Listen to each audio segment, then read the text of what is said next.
Hello, and how are you? Welcome to our session on implementation of a school health program. And if you're new here, my name is Winnie Barawa. We host lectures, sessions, and interviews pertaining to healthcare. If this is your area of interest, remember to subscribe and come back when we post our next class. So let's keep on. I know maybe one day you have an interest of running a school health program, or possibly you're here because you're thinking, how do I go about this program that I need to do in a school? Or a particular school has invited you to implement a certain initiative in their school, and you're looking for a scratch moment of how to start it off. So keep with me as we discuss the different ways on how you can implement this program. So before going into the exact ways of doing the project, let's first understand areas of implementations, or which areas can you shoot from when you want to implement a school health program. So there are certain approaches you can do this, and one of it could be starting from the school curriculum.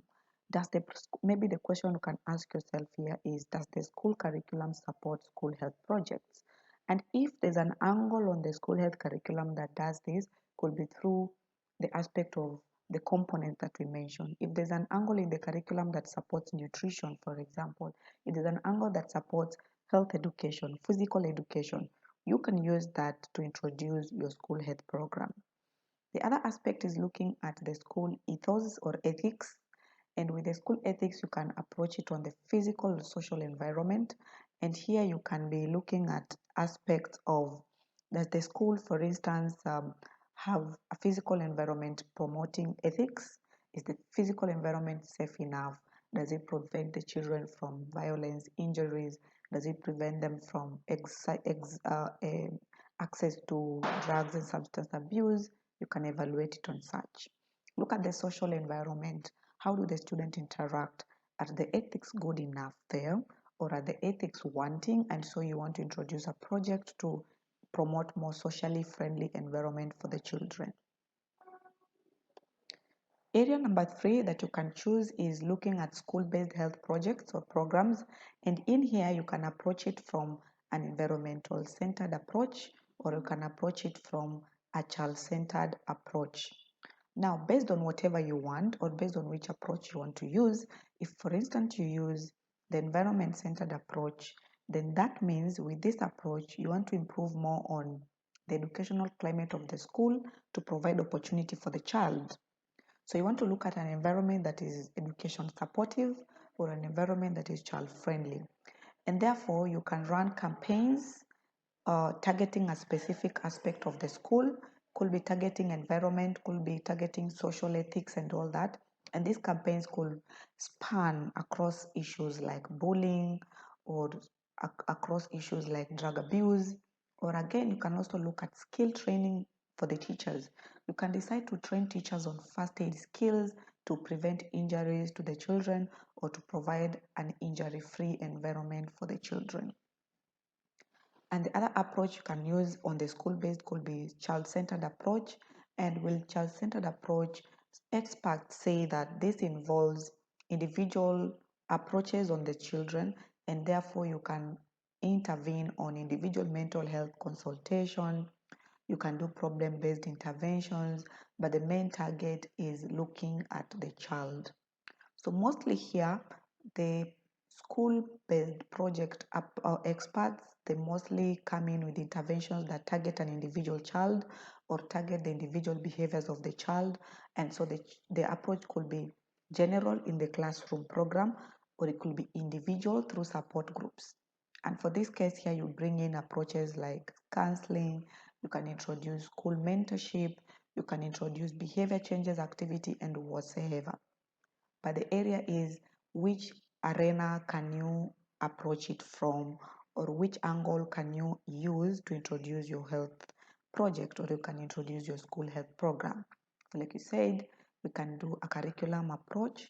You can decide to work it from the school ethics, or you can use the school-based programs, maybe using an environmental approach or a child approach, whichever works for you. But this is just an approach that can help you have an entry to a school, or be able to start your school health project on. And so the next step now is which steps can you use in setting up the school health program? How many steps can you establish? So step number one, establish a team. Have a team first, and this is the team you're going to work with. This is the team you're going to be evaluating the progress on. Be able to weigh your logical framework, the targets, and also the objectives. And so your team can have like the school personnel, the community members, could be the students. You can also have health promotion. Remember, this is all based on who you want to work with and which project you're working on. And then the step two now is going to the school, assessing it, getting to identify their needs, getting to see the environment and the community surrounding it. And now you can have a bigger picture of the assessment needs of the school. So with the assessment needs, you can use the school going health needs, and then you can use that to determine the priority areas. And so the needs can span across demographics, you can have risk available resources, strength, and even the weaknesses of the school. And once this step is established, this is a good step because with this step, then you go back to the team, you sit down with them, you able to come up with a list of priority areas. And then from the list of priority areas, you thus establish what we call now the goals and objectives that will guide you in developing the logical framework, or what we are calling the action plans that you later on go and implement into the school in form of your school health initiative, the school health program or project. And so the third step is now developing the plan. So like I've told you, you able to assess the school, you get the school needs or you get the assessment needs, sit down with the team, evaluate priority areas, and then you come with a priority list. Now with the priority list, you sit down and develop the plan or the action plan. So the specific action plan normally comes with the objectives, and then it comes with the roles, that is who is going to play what roles and at what time. Then it has timelines, and then it has the coordinators or the coordination of all these activities. And of course, now you go to the field or you go to the school and you carry out these needed activities. The activities can vary, there are very many based on the need. Let's say you found in a particular school there's a lot of missed opportunities or dropout rates in terms of immunization. So you can come up with ideas on how to provide a gap, or you can provide an intervention for these immunization needs. And the other part is being able to establish monitoring and evaluation framework. So that is step 4 on monitoring and evaluation. And at this level, you want to evaluate the process and results of the program. And how can you do this? With the monitoring and evaluation, you can gather information or data. And the next step is to analyze the data, okay? And then identify any needs that require further interventions and be able to identify these corrective actions. So having done your plan, you've implemented it, next thing you need to know if it is worked. And this is what we are calling the monitoring and evaluation, M&E. And under M&E, we are saying this is how you can evaluate. Get information of the project, how far has it been done, what is missing, what wasn't been able to effectively be implemented. Analyze the data and identify the needs that require the interventions. And of course, you can get the corrective interventions or activities and put them into place again and intervene before you complete on the project. And so here are a few activities that can be carried out in the school health program.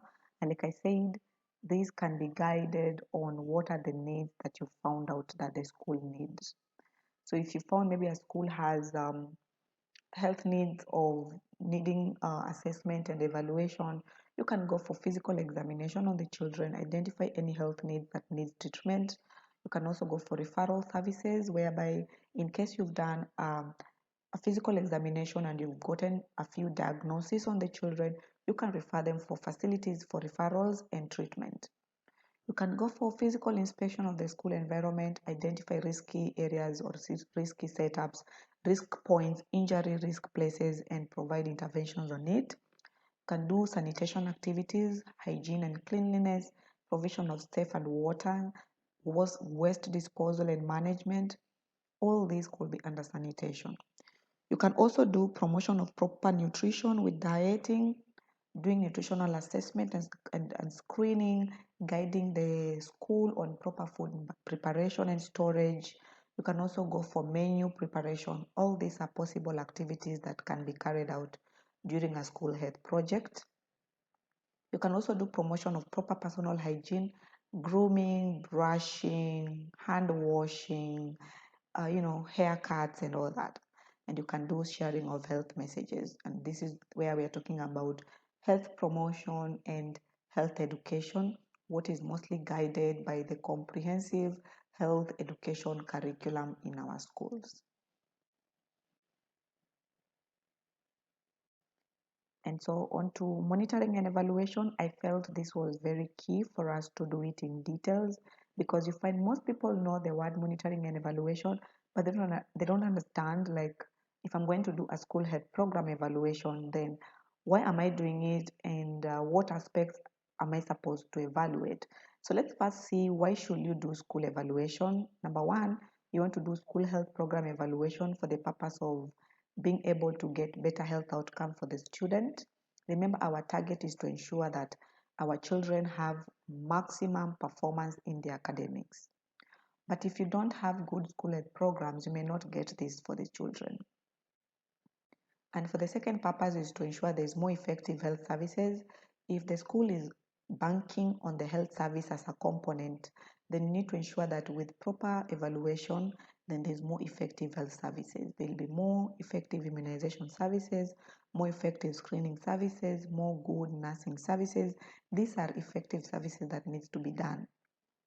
There's also efficient health program and services. With the school health components, remember they're wide. There's physical education, wellness of the staff, psychological counseling. These are all services that can be done for the students. And when we evaluate the school program, then it means you can see where there are loopholes and then ensure that the gaps are met or filled. And so the child end up getting more efficient of these programs and services. There's also increase in participant and student satisfaction.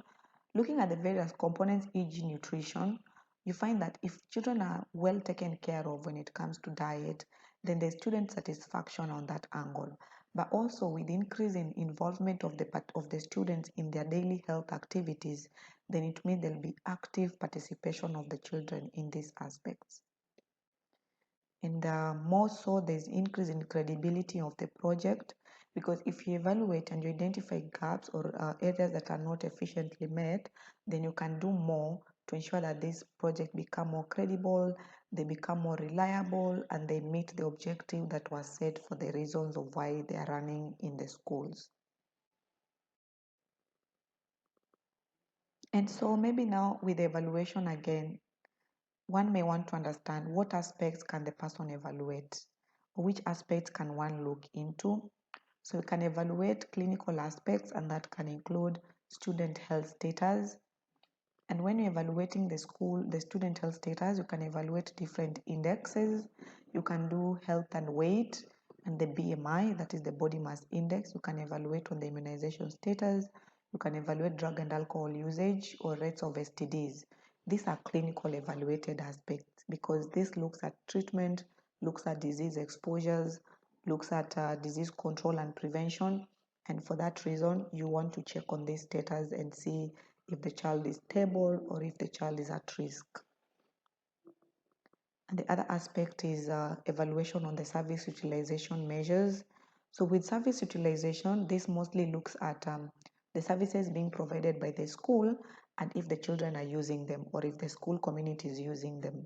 So some schools provide immunization services, or they have the school clinics, and so you want to check if the students are actually using these services, or if the students are actually maximizing on these services.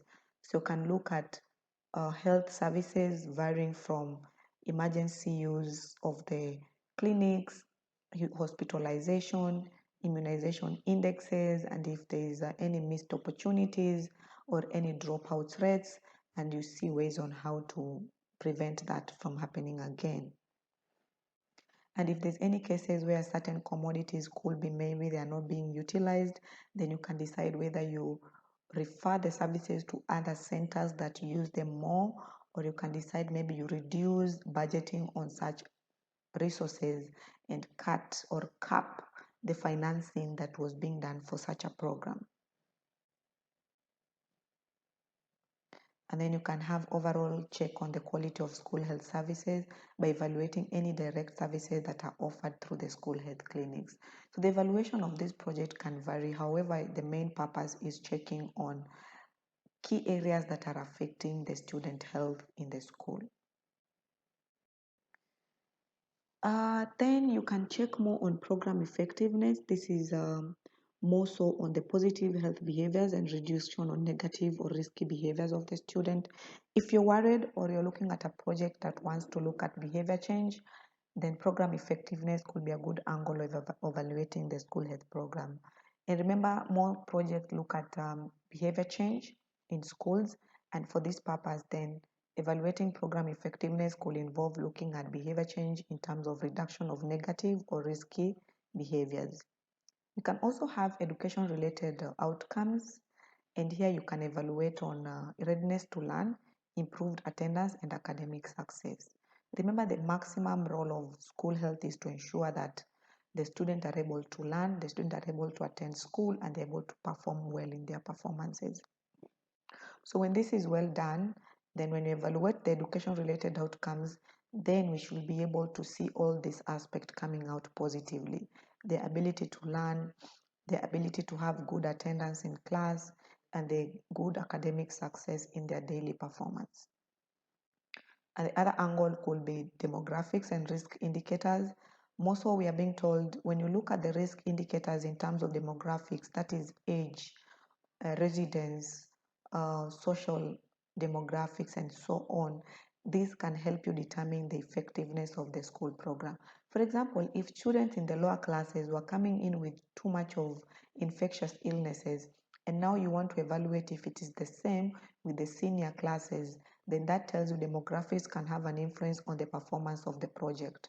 And so when you evaluate such cases, looking at the demographics and looking at the indicators, then you can make a decision of evaluation that a project is more effective if you're looking at the ages and how it affects the outcome of the project.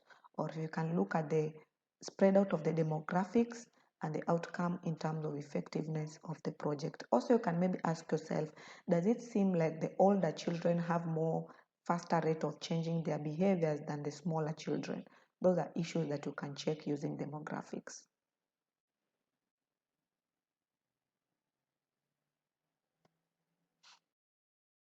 And so thank you so much for staying around with us to the end. Remember to subscribe. You can also click on notification button to be informed of our next classes. Leave a comment. Let us hear what you wish us to discuss more on, and if you also like our content. Thank you so much, and see you in our next classes. Bye bye.